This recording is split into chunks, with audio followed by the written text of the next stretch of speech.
교재의 102페이지 읽겠습니다. 베드로는 이방인을 남편으로 둔 아내들을 향하여 말씀합니다. 오직 선을 행하고 하나님 보시기에 정결한 행실로 하나님의 딸이 된 것을 남편에게 드러내므로 구원을 받게 하라고 권면합니다. 남편에게는 깊은 이해심을 가지고 아내와 함께 살며 생명의 은혜를 함께 이어받으라고 권면합니다.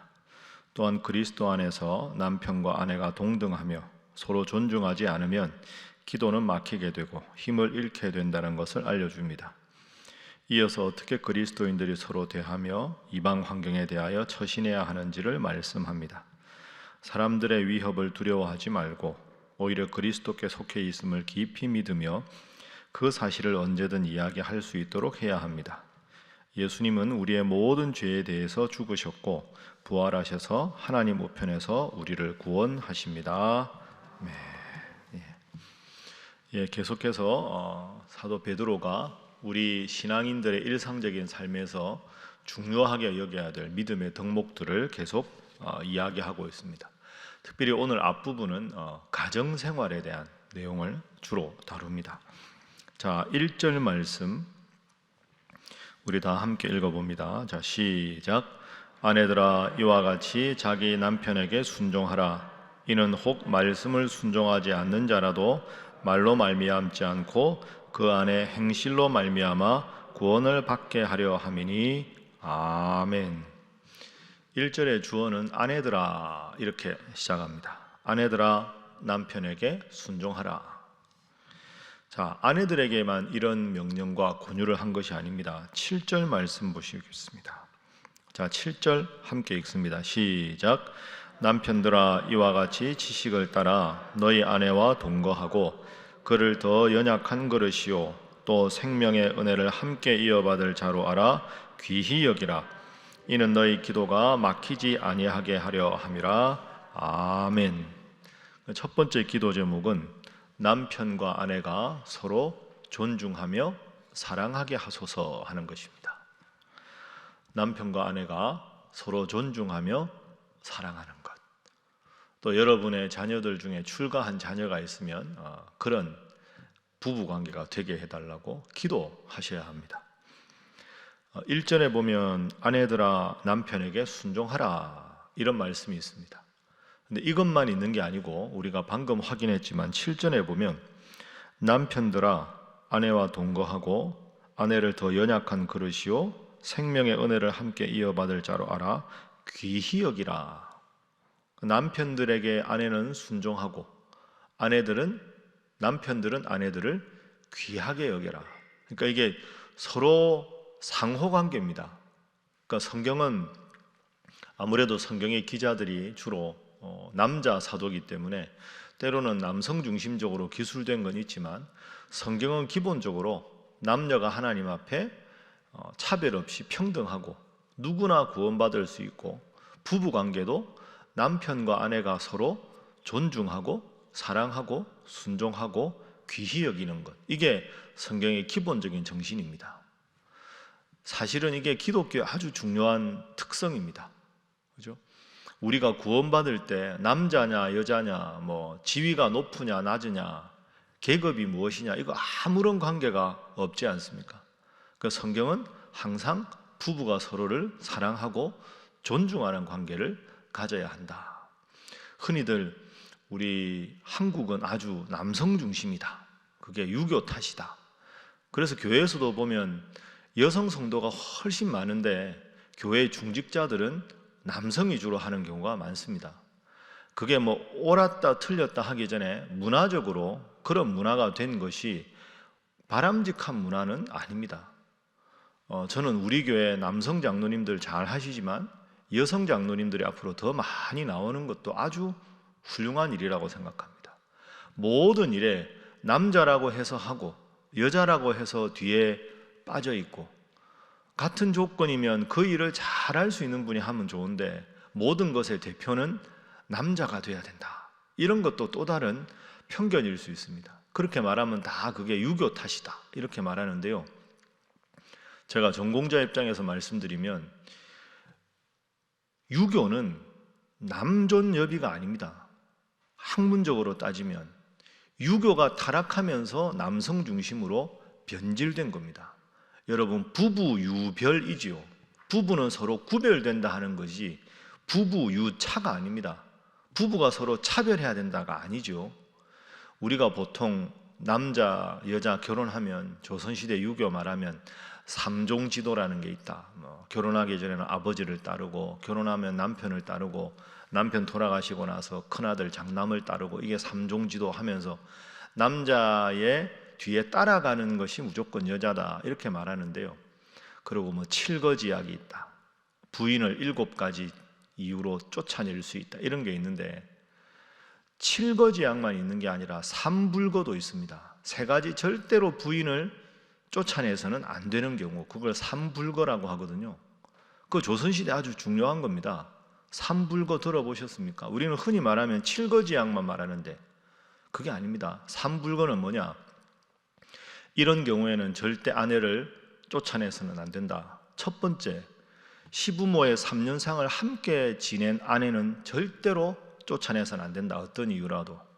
두 번째, 부인이 시집 올 때보다 재산이 조금이라도 늘었으면 쫓아내서는 안 된다. 세 번째, 부인이 밉다고 쫓아내는데 부인이 이제 남자 입장에서는 부모님, 장인 장모님이 돌아가셔서 돌아갈 데가 없으면 쫓아내면 안 된다. 그러니까 꼭 이런 중요한 건 이야기 안 하고 꼭 남자 중심.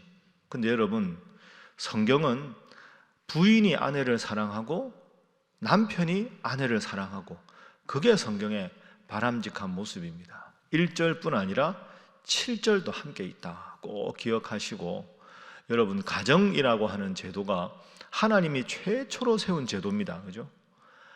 구약 성경에 보면 천지 창조하실 때 하나님께서 우주를 만물을 창조하시고 제일 먼저 만든 제도가 아담과 하와를 가정으로 묶어주신 겁니다. 그 성경은 가정 이야기에서부터 시작하고, 요한계시록 맨 마지막에 예수님은 신랑이고 예수님 믿는 모든 성도들은 신부입니다. 그 성경은 가정에서 가정으로 마치는 책이다. 그만큼 서로의 관계를 소중하게 여기는 것이 성경이다. 기억하시고, 여러분 더 서로 부부가 사랑하시고, 또 여러분의 자녀들이 정말로 서로 존중하고 사랑하는 그런 행복한 복된 가정 다 되시기를 주님 이름으로 축복합니다. 그게 왜 필요하냐? 자, 두 번째로 우리 오늘 1절 말씀을 제가 다시 한번 보겠습니다. 아내들아, 이와 같이 자기 남편에게 순종하라. 이는 혹 말씀을 순종하지 않는 자라도, 이 다음이 중요합니다. 말씀을 순종하지 않는 자 하는 말은 부부 중에 한쪽이 하나님을 믿지 않는 자라도 말로 말미암지 않고 그 아내의 행실로 말미암아 구원을 받게 하려 함이라. 그러니까 1절 후반부는 부부가 서로 생활을 하는데 남편이 예를 들어서 예수님을 안 믿고 부인만 예수님을 믿는 경우, 그런 경우가 꽤 있지 않습니까? 그런 경우 중요한 게 뭐냐? 아내가, 다시 보십시오. 말로 말미암지 않고 아내의 행실로 말미암아 구원을 받게 하려 함이라. 그래서 두 번째 오늘 본문의 귀한 교훈은 가족을 위한 최고의 선물은 구원이다 하는 겁니다. 가족을 위한 최고의 선물은 구원이다. 남편이 하나님을 믿지 않고 아내가 하나님을 잘 믿으면, 아내가 정말로 남편을 사랑한다면 제일 기도해야 될 제목이 뭐냐? 남편의 구원이다. 그런데 아내가 남편에게 당신 교회 가자, 당신 나랑 교회 가자, 이렇게 말로만 하는 게 중요한 게 아니다. 제일 가까이 있는 사람이 말로 한다고 사람이 변하지 않겠지, 이 말입니다. 그래서 1절 후반줄에 보면 말로 말미암지 않고 아내의 행실로 말미암아, 참 내 아내가 살아가는 모습을 보면, 내 아내가 자녀들에게 하는 걸 보면, 내 아내가 나에게 하는 걸 보면 내가 참 부족한데 참 하나님 믿고 기도하고 이 모습이 얼마나 아름다운가, 내 아내의 행실을 보고 내가 함께 구원받아야 되겠다, 그런 마음을 갖게 하는 것이 배우자를 위한 최고의 사랑이다. 나아가서 자녀들도 그런 모습으로 하나님 앞에 다 구원받게 하는 것이 자녀를 사랑하는 최고의 선물이다. 2절은 1절 이하의 구체적인 예입니다. 자, 두려워하며 정결한 행실을 본다. 참 내 아내가 정숙하다. 너희의 단장은 머리를 꾸미고 금을 차고 아름다운 옷을 입는 외모로 하지 말고 오직 마음에 숨은 사람을 온유하고 안정한 심령에 썩지 아니할 것으로 하라. 그러니까 사람들을 온유하게 대하고 행동하는 것 자체가 참 하나님 믿어서 우리 엄마 살아가는 모습 보니, 내 아내가 살아가는 모습 보니 나도 함께 하나님 믿고 신앙생활 해야 되겠다, 그렇게 가족들이 생각할 수 있도록 노력하는 것, 그게 가족을 위한 최고의 선물이다 하는 것이죠. 3절부터 6절까지가 다 그런 내용입니다. 예수 믿자고 말만 하지 말고 예수 믿는 사람의 모범을 보여서 온 가족이 구원 얻을 수 있도록 노력하라. 그것이 가족을 위한 가장 중요하게 기도하고 관심 가져야 될 일이다. 여러분, 이게 참 쉽지 않습니다.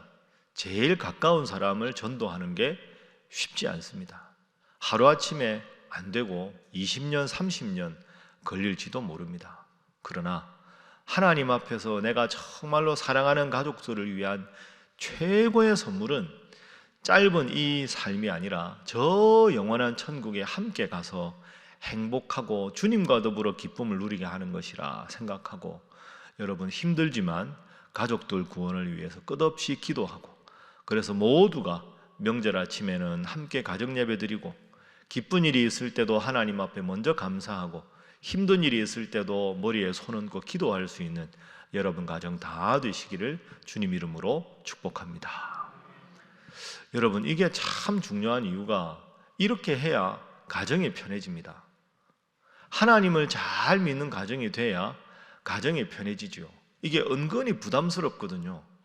내가 하나님을 잘 믿는다고 하는데 집에 와서 막 이렇게 나쁜 말을 하거나 가족들을 홀대하거나 하면 쟤들이 나를 보고 뭘 배울까, 이런 마음이 들지 않겠습니까?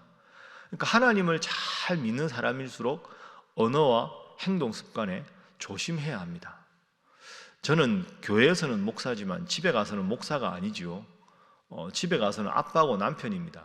그렇다고 제가 너무 참 은혜롭지 않게 살아가면 아이들이 뭘 보고 배우겠습니까? 그러니까 제 평생 기도 제목은 말씀드린 대로 저희 두 아들이 목사님 되겠다, 이렇게 생각하는 건 저는 아무 관계 없습니다. 그러나 목사로 살아가는 내 아버지는 참 행복해 보인다. 우리 아버지는 천상 목사님이다. 야, 우리 아빠 같은 목사님 많아지면 좋겠다. 그런 말을 들을 수 있다면, 여러분들은 저를 한 발자국 멀리서 보지만 가족들은 매일 저를 보는데, 그런 가족들을 저를 보면서 아버지의 하나님 내 하나님으로, 아버지의 신앙 내 신앙으로 본받고 싶다. 그게 부모 노릇 제일 잘하는 거 아닐까요? 여러분도 깊이 생각하시고, 하나님 믿는데 관심 없는데 우리 엄마 보니까, 우리 아빠 보니까 정말 내가 예수님은 꼭 믿어야 되겠다. 그래서 1절 말씀처럼 말이 아니라 행동으로, 삶으로 가족들을 다 전도하는 여러분 되시기를 주님 이름으로 축복합니다. 자, 그리고 마지막으로 세 번째는 우리 15절 16절 말씀 한번 읽어보겠습니다. 15절 16절 함께 읽습니다. 시작. 너희 마음에 그리스도를 주로 삼아 거룩하게 하고 너희 속에 있는 소망에 관한 이유를 묻는 자에게는 대답할 것을 항상 준비하되 온유와 두려움으로 하고 선한 양심을 가지라. 이는 그리스도 안에 있는 너희의 선행을 욕하는 자들로 그 비방하는 일에 부끄러움을 당하게 하려 함이라. 아멘. 자, 이제 그 지평을 가족만이 아니라 사회로 넓혀라 하는 게 베드로 사도의 권고입니다. 그래서 세 번째 기도 제목은 나를 통해 주님을 드러내는 삶을 살게 하소서 하는 것입니다. 나를 통해서 주님을 드러내는 삶. 가족들에게뿐 아니라 여러분 직장 생활을 하거나 이웃분들에게나 아니면 안 믿는 친척들에게도 내가 살아가는 모습이 주님을 드러내는 모습이 되게 해달라. 15절 말씀 다시 보십시오. 너희 마음에 그리스도를 주로 삼아 거룩하게 하고 항상 예수님을 마음에 모시고 거룩한 삶을 살아가고, 그 다음 너희 속에 있는 소망에 관한 이유를 묻는 자들. 왜 예수님을 믿어요? 왜 일요일이면 그렇게 늘 교회를 가요? 왜 그렇게 늘 성경 말씀을 읽어요? 당신이 품고 있는 소망이 뭡니까? 믿음의 이유가 뭡니까? 하고 묻는 자들에게는 대답할 것을 항상 준비하라. 왜 예수 믿습니까? 저는 힘들고 어려울 때 예수님 이름으로 기도하면 누구의 위로보다 더 큰 평안을 얻습니다. 저는 이 세상에서 살아가는 삶은 짧은 삶이고 저 영원한 천국을 믿기 때문에 항상 하나님 중심으로 살아가는 게 행복합니다. 여러분에게 누군가 문득 그분의 삶에서 힘들고 어려울 때, 혹은 왜 저 사람은 예수를 믿을까 하는 궁금한 마음이 생길 때, 당신은 왜 그렇게 교회 다닙니까? 하나님 믿으면 뭐가 좋아요? 왜 그렇게 열심히 신앙생활을 해요? 라고 물을 때 15절에 대답할 것을 항상 준비하라. 여러분의 대답으로 준비하는 겁니다. 나는 예수 믿기 전에 이런 불안한 게 있었는데 예수님 믿으니까 이래서 너무 좋아요. 이래서 너무 행복해요. 그렇게 대답할 걸 늘 준비하고 있으라. 그러면 그 대답에 대해서 물을 때 여러분의 언어로 자신 있게 대답할 수 있어야, 야, 그렇구나, 정말 그렇구나, 그러면 저분이 믿는 예수님 나도 믿어보고 싶다. 그게 이제 그리스도인의 선한 영향력이겠죠. 16절, 그리고 살아갈 때 믿음뿐 아니라 선한 양심을 가지라. 그리스도인답게 거룩한 삶을 살아라는 거죠. 그리스도 안에 있는 너희의 선행을 욕하는 자들로. 예수 믿는 사람들이 말이야, 이런 사람들도 있겠지만 그 비방하는 일에 부끄러움을 당하게 하려 함이라. 참 코로나 때문에 말이야, 교회만 매일 이렇고 교회 다니는 사람이 하나도 다를 게 없고 막 이렇게 예수 안 믿는 사람들이 이런저런 트집 잡아서 예수 믿는 사람 막 나쁜 일이라고 할 때 16절 말씀, 그 비방하는 일에 부끄러움을 당하게 하려 함이라. 그런 말 하지 마라. 저 사람 살아가는 거 봐라. 예수 믿는 사람 중에 잘못된 사람이 있을 수도 있지만 저분 살아가는 모습 보면 예수 믿는 사람이 훨씬 나아. 하나님 믿는 사람이 훨씬 우리보다 훌륭하잖아. 당신 그런 말 더 이상 하지 마. 그럴 수 있는 삶의 모습을 보여라. 그게 16절 시작에 선한 양심을 가지라. 그러니까 여러분, 우리가 사회생활을 할 때 베드로 사도가 주는 권고가 두 가지입니다. 첫 번째는 여러분 주위에 있는 분 중에서 왜 하나님 믿어요? 그렇게 예수 믿는 게 좋아요? 라고 물을 때 대답할 걸 늘 준비해라. 두 번째는, 그리고 예수 믿는 사람답게 선한 양심대로 살아라. 그래서 예수 믿는 사람들은 말이야, 이런저런 불평을 할 때 그런 말 하지 마. 저분 살아가는 모습 보니까 더 이상 우리가 그런 말 하면 안 될 것 같아. 그렇게 이 두 가지를 준비하고 살아가는 게 얼마나 멋진 삶이겠습니까? 제가 이렇게 여러분들과 대화하다 보면 그런 분이 있습니다. 회사에서 열심히, 정말 제가 봐도 성실하게 열심히 참 생활 최선을 다해서 하시는 분인데 은근히 열심히 전도하는 분. 그래서 그분은, 목사님, 제가 앉는 이쪽 자리를 우리 회사 사람으로 채우려고 기도하고 있습니다. 여러분 멋지지 않습니까? 누구보다 회사일 열심히 하지만 내가 주일 예배를 드리는 이쪽 자리 주위에는 제가 아는 회사 직원들, 그분들 전도해서 이쪽을 꽉 채우려고 노력합니다. 참 멋있는 고백이라고 생각합니다. 누구보다 성실하게 회사 일에 최선을 다할 뿐 아니라 가까이 있는 분들을 어떻게 저분을 전도할까 계기를 만들어서 그분들을 전도해서 우리 신일교회 예배당에 본인이 앉아 예배드리는 자리를 그분들로 채우겠다. 하나님이 그런 마음 보시고 얼마나 기뻐하시겠습니까? 여러분, 오늘 말씀은 가장 기본적인 것 같지만 참 중요한 말씀. 가정은 작은 천국인데 부부가 서로 사랑하고 여러분의 모습을 통해서 온 가족들이 구원 얻는 것이 하나님이 정말 기뻐하신 일이라는 자부심과 긍지와 부담을 가지시고 여러분 가까이 있는 많은 이웃들과 직장의 동료들에게 선한 영향력을 끼쳐서 여러분 때문에 구원 얻는 자들이 많아지는 그런 여러분의 믿음 생활 될 수 있기를 주님 이름으로 축복합니다. 기도하겠습니다. 하나님, 가정에서 남편과 아내가 서로 존중하며 사랑하게 하시고, 그리고 우리가 사랑하는 사람들을 위해서 할 수 있는 가장 좋은 것이 그들에게 구원의 소식을 전하는 일임을 꼭 마음속에 기억하게 하시고, 우리의 일상생활 속에서 항상 구원을 위해서 예수 향기를 드러내는 삶을 살게 하여 주옵소서 기도하시고, 여러분 전도 대상자들을 위해서, 우리 사랑하는 가족들 중에 믿지 않는 가족들 위해서 간절히 기도해 주시고, 우리 청소년부 대면 예배를 위해서, 또 우리 교회가 더욱더 하나님을 잘 믿고 흥왕하며 전도하는 교회 될 수 있도록 다 함께 주님 앞에 기도하겠습니다. 주여 믿습니다. 주여 믿습니다. 주여 믿습니다.